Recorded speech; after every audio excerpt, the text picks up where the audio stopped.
नमस्कार, मी मेघनाच किचनमध्ये तुमचं स्वागत आहे। तर आज आपण इथं घरच्या घरी छान असं कुरकुरीत आणि खुसखुशीत असे समोसे बनवणार आहोत। खूप वेळ असं कुरकुरीतच राहतील, असं मऊ होणार नाहीत। तर तसं आज आपण इथं समोसे बघणार आहोत घरच्या घरी। व्हिडिओ आवडला तर लाईक, शेअर, सबस्क्राईब करा। चला तर मग व्हिडिओला सुरुवात करूयात। त्यासाठी मी इथं एक कुकर घेतलेला आहे छोटा, आणि त्यामध्ये इथं बटाटे घालायचे आहेत। जेवढे तुम्हाला इथं समोसे बनवायचे आहेत तेवढे इथं घालायचं आहे। तर मी इथं साधारण एक 4 ते 5 बटाटे इथं घातलेले आहेत। त्यामध्ये थोडंसंच पाणी घालायचं आहे, खूप जास्त पाणी नाही घालायचं। आणि कुकरला लावून 2 शिट्ट्या मी इथं काढून घेणार आहे। आणि त्यानंतर आपल्याला आता इथं पीठ आहे तो भिजवून घ्यायचा आहे। त्यासाठी इथं मैदा घेतलेला आहे, आणि त्याचसोबत हे मीठ घालायचं आहे चवीपुरतं, आणि ओवा इथं घालायचा आहे याच्यामध्ये, आणि 1 चमचा साधारण ह्याच्यामध्ये तेल घातलेलं आहे। तूप घातलात तरीही चालेल। आणि त्यानंतर हे सगळं मिक्स करून घ्यायचं आहे पहिलं पिठामध्ये। तर हे बघा, तेल घालून मी इथं साधारण एक 2 ते 3 मिनिटं छान असं हाताने मळून घेतलेलं आहे। आणि छान असं याचा एक इथं गोळा इथं तयार होत आहे। तर हे बघा, तर असं होईपर्यंत हे तेल लावून असं पीठ आहे तो चोळून घ्यायचं आहे। आणि त्यानंतर आपल्याला हे पीठ आहे तो घट्टसर मळून घ्यायचं आहे, थोडंसं पाणी घालून। तर हे बघा, थोडंसं पाणी घालून आणि छान असं मी घट्टसर हे पीठ इथं मळून घेत आहे। तर ह्याला अजून एक 2 ते 3 मिनिटं असं छान मऊ होईपर्यंत मळून घेतलं।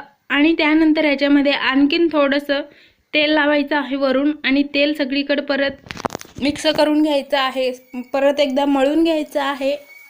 आणि त्यानंतर आता आपल्याला हे बाजूला ठेवून द्यायचं आहे साधारण एक 10 ते 15 मिनिटासाठी। त्यानंतर तुम्ही इथं बघू शकता बटाटे इथं उकडून थंडसुद्धा झालेले आहेत। तर आता आपण बटाट्याला पहिलं छान असं बारीक करून घेऊयात। त्यासाठी इथं पहिलं मी ह्याच्यावरचे साल आहेत तो काढून घेत आहे। तर बटाटे आहे तो पूर्ण थंड होईपर्यंत वाट बघायची, आणि त्यानंतरच हे आपल्याला असं काढून घ्यायचं आहे। तर तुम्ही बघू शकता ह्याच्यावरचे सगळे साल मी इथं काढून घेतलेला आहे। आणि त्यानंतर मी इथं हातानेच हे काढून बारीक करून घेत आहे। तुम्हाला जर हाताने करायचं नसेल तर तुम्ही याला चाकूने सुद्धा कट करून घेऊ शकता, किंवा फोडणीमध्ये घालताना तुम्ही हाताने असं चुरून घालू शकता। त्यानंतर इथं लागणारे जे काही हिरव्या मिरच्या, अद्रक वगैरे आहेत तर ते मी इथं कट करून घेत आहे। आणि थोडंसं मी इथं कोथिंबीर सुद्धा कट करून घेतलेला आहे। तर हिरवी मिरची असं बारीक बारीक कट करून घेतलेला आहे। आणि त्यानंतर हे अद्रक आहे तो असं किसून घेत आहे, म्हणजे छान असं बारीक सुद्धा होईल। त्यानंतर इथं आता आपण फोडणी देऊयात। कढईमध्ये तेल गरम होण्यासाठी ठेवून दिलेला आहे। त्याच्यामध्ये जिरा इथं घालून घेतलेला आहे, मोहरी सुद्धा घालायचा आहे, आणि त्याचसोबत थोडेसे धने आहेत तो असं मोठं असं मिक्सरला लावून घेतलेला आहे, तर ते सुद्धा ह्याच्यामध्ये घालायचं आहे। हिरवी मिरची कट केलेले ह्याच्यामध्ये घातलेले आहेत, आणि त्यानंतर भाजलेले शेंगदाणे असं त्याच्यावरचे साल काढून ह्याचे फोडी इथं करून घेतलेले आहेत। तुम्हाला जर शेंगदाणे घालायचं नसेल तर तुम्ही नाही घातलात तरीही चालेल, किंवा काजू वगैरे घातलात, मनुके घातलात तरीही चालतील, किंवा काहीच न घालता सुद्धा तुम्ही हे करू शकता, किंवा तुम्ही ह्याच्यामध्ये वाटाणे सुद्धा घालू शकता, ते देखील खूप छान लागतात। तर हे सगळं मिक्स करून घेतलं। ह्याच्यामध्ये आपण बारीक करून घेतलेले बटाटे घातलेला आहेत, बटाटे घालून सुद्धा मिक्स करून घेतलं। आणि त्यानंतर हळद घातलेला आहे, थोडंसं गरम मसाला घालायचा आहे, लाल तिखट घालायचा आहे, आणि त्याचबरोबर ह्याच्यामध्ये धने पावडर घालून घ्यायचा आहे, आणि जिरा पावडर सुद्धा ह्याच्यामध्ये घालून घ्यायचा आहे। तर हे पहिलं मी इथं मिक्स करून घेतलेलं आहे। ह्याचा कलर बघू शकता, खूप छान दिसत आहे। तर इथं सगळं घालून झालेलं आहे। तर आता ह्याच्यामध्ये चवीपुरतं अजून मीठ घातलेलं नव्हतं, तर ते इथं मीठ मी ह्याच्यामध्ये घातलेलं आहे। ह्याच्यामध्ये मी थोडंसं हिंग सुद्धा घातलेलं आहे, आणि त्याचसोबत मी इथं कसुरी मेथी घालून घेतलेला आहे। त्यामुळे आपलं समोसे आहेत तो खूप छान लागणार आहेत। आणि त्याचसोबत बारीक चिरलेलं कोथिंबीर सुद्धा घालायचं आहे. कसुरी मेथी नाही घातला तरी चालेल, कोथिंबीर तर घातलं तर खूप छान लागतात. त्यानंतर आपल्याला इथं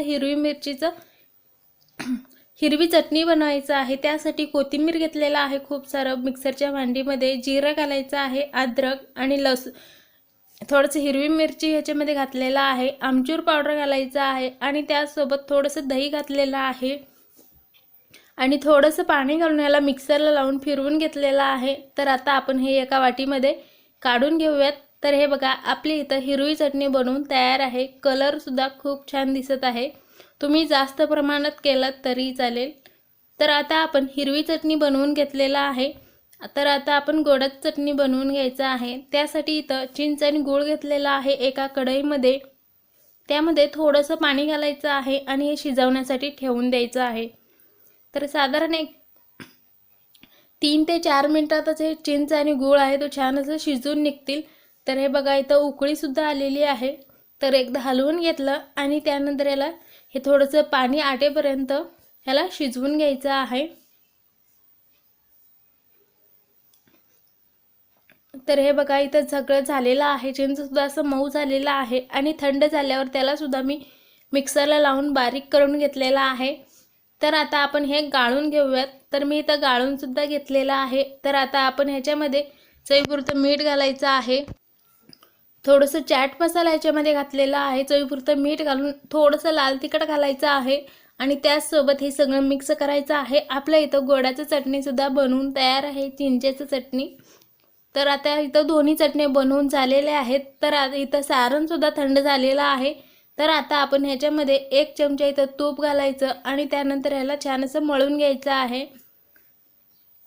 तर पिठाला साधारण इथं 15 ते 20 मिनिटं झालेले आहेत. तर ह्याला एकदा मळून घ्यायचं आहे आणि त्यानंतर ह्याच्यातले असे गोळे इथं काढून घ्यायचे आहेत.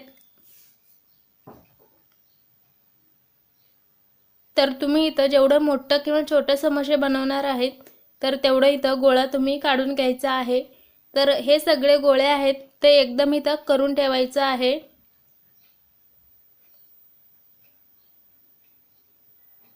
तर हे बघा, मी इथं सगळे गोळे आहेत असं करून ठेवत आहे, म्हणजे आपल्याला नंतर समोसे बनवायला खूप सोपं जाईल. तर एक त्यातला इथं मी गोळा घेतलेला आहे. तर पीठ न लावता असं त्याला लाटून घ्यायचं आहे. तर मैदा असल्यामुळे हे चिटकत नाही खाली, असंच होतं. तर ह्याला असंच इथं मी लाटून घेत आहे. तर तुम्ही इथं गोलसुद्धा लाटू शकता किंवा थोडंसं असं उबडसुद्धा लाटू शकता. तर तेवढं जाडही नाही आणि तेवढं पातळही नाही, असं हे आपल्याला लाटून घ्यायचं आहे. तर त्यानंतर मी इथं मधोमध असं कट करून घेतलेलं आहे.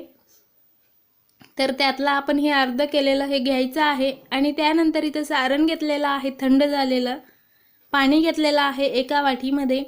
हे पाणी आहे तो ह्याच्यामध्ये तुम्ही बघू शकता मी लावून घेतलेलं आहे आणि त्यानंतर हे दोन्ही कडे जे आहेत ते एकावरती ठेवून ह्याला असं छान असं चिटकवून घ्यायचं आहे हाताने, बोटाने दाबत.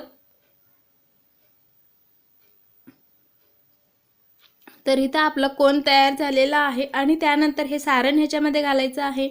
खूप जास्त सारण नाही घालायचं आणि तुम्ही बघू शकता मी हे इकडचा भाग आहे तो कसं इथं दुमडवून घेतलेला आहे एकावर ठेवून. आणि त्यानंतर ह्याला सुद्धा तुम्ही इथं पाणी लावू शकता किंवा असंच हे चिटकवून घेऊ शकता आणि थोडंसं असं खाली करून ह्याला तुम्ही समोश्याचा आकार देऊ शकता. तर तुम्ही बघू शकता आपलं इथं एक समोसा बनवून तयार झालेला आहे. तर आता मी तुम्हाला इथं दुसरं सुद्धा सांगते. तर आपला समोसा आहे तो खूप छान होणार आहे. तर तुम्ही बघू शकता हे पहिलेचा समोसा आहे, खूप छान दिसत आहे. तर ह्याला मी इथं पाणी लावून चिटकवून घेतलेला आहे आणि कोन तयार करून घेतलेला आहे. ह्याच्यामध्ये सुद्धा सारण घातलेलं आहे. तर साधारण एक मोठ्या चमच्याने 1च चमचा इथं सारण आपल्याला घालायचं आहे. तर कडेला तुम्ही बघू शकता मी पाणी लावून घेतलेलं आहे आणि त्यानंतर परत ह्याला इथं दुमडवून घ्यायचं आहे आणि हे जो चिटकवलेला भाग आहे तो असं मध्यभागी करायचा आहे आणि थोडंसं हाताने आहे दाबून घ्यायचं आहे, चिटकवून घ्यायचं आहे आणि त्यानंतर असं खाली ठेवून ह्याला उभं असं आकार द्यायचा आहे। तर मागचं सुद्धा तुम्ही बघू शकता, खूप छान दिसत आहे। तर असेच मी इथं सगळे समोसे आहे तो बनवून घेतलेला आहे। सगळे एकसारखे इथं दिसत आहेत आणि थोडेसे मी हे मोठे केलेले आहेत आणि हे पुढचे आहे तो थोडं छोटे इथं झालेले आहेत। तर तुम्ही मोठे छोटे कसं तुम्हाला आवडेल तसं तुम्ही इथं बनवू शकता। इकडे तेल आहे तो गरम होण्यासाठी ठेवून दिलेला आहे। तेल खूप आहे गरम आहे, त्यासाठी इथं हे खूप तेल असं गरम असलं की ह्याच्यामध्ये आपण समोसे घातले तर ते इथं ह्याच्यावर जे समोसेवर बुडबुडे येतात, कुरकुरीत तर होतात पण असं बुडबुडे येतात। तर तुम्हाला ते टाळण्यासाठी हे तुम्ही तेल आहे तो थोडंसं थंड करायचं आहे। खूप असं हलके गॅसवरती हे गरम करून घ्यायचं आहे आणि त्यानंतर समोसे घालायचं आहे। माझं तेल आहे तो खूप जास्त होतं तर त्यामुळे ह्याला वर असं फोडी आलेले होते समोस्याला, पण कुरकुरीत झालेले होते। तर साधारण एक 3 ते 4 मिनिटांनंतर ह्याला मी इथं पलटी करून घेतलेला आहे। तर बारीक गॅसवरच हे आपल्याला इथं समोसे आहे तो बनवून घ्यायचा आहे। तर त्यानंतर मी इकडे दुसरे सुद्धा राहिलेले पीठ आणि सारण आहे त्याचं सुद्धा मी समोसे इथं बनवून घेतलेले आहेत। तर आता आपण ते सुद्धा घालायचं आहे। तर आता याचा कलर बघू शकता, पूर्णपणे समोसे बनवून तयार झालेले आहेत। तर आता आपण ह्याला काढून घेऊयात। तर हे समोसे कुरकुरीत होतात पण असं गरम तेल असल्यामुळे, गरम तेलामध्ये समोसे घातल्यामुळे असे फोडी येतात ह्याला। तर त्यासाठी पहिलं थोडंसं तेल आहे तो थंड करून घ्यायचं आणि त्यानंतर हे समोसे आहे तो घालायचा आहे। तर हे काढून घेतल्यावर मी इथं दुसरे सुद्धा घातलेला आहे। तर एक समोसेचं बॅच इथं तळण्यासाठी साधारण एक 5 ते 6 मिनिटं आपल्याला लागतात। तर इकडं मी हिरवी मिरची सुद्धा तळून घेतलेला आहे। तर इथं आपले समोसे बनवून तयार झालेले आहेत। खूप छान दिसत आहेत, सगळे असं एकसारखे झालेले आहेत। तर आता मी तुम्हाला इथं एक काढून दाखवते। तर हे बघा, खूप छान असं कुरकुरीत झालेले आहेत आणि इथं सोबत हिरवी चटणी, दोन्ही चटण्या आहेत आणि हिरवी मिरची तळलेले सुद्धा घेतलेले आहेत। तर तुम्ही सुद्धा असं गरमागरम समोसे घरात बनवून नक्की खावा आणि घरच्यांना पण करून द्या, त्यांना सुद्धा खूप आवडेल। तर हे खूप वेळपर्यंत असंच हे कुरकुरीत राहणार आहेत, खुसखुशीत राहणार आहेत, असं लगेच मऊ नाही पडणार। त्यासाठी इथं बारीक गॅसवर हे तळून घ्यायचं आहे। तर व्हिडिओ आवडला तर लाईक, शेअर, सबस्क्राईब करा। पुन्हा भेटूया पुढच्या व्हिडिओमध्ये।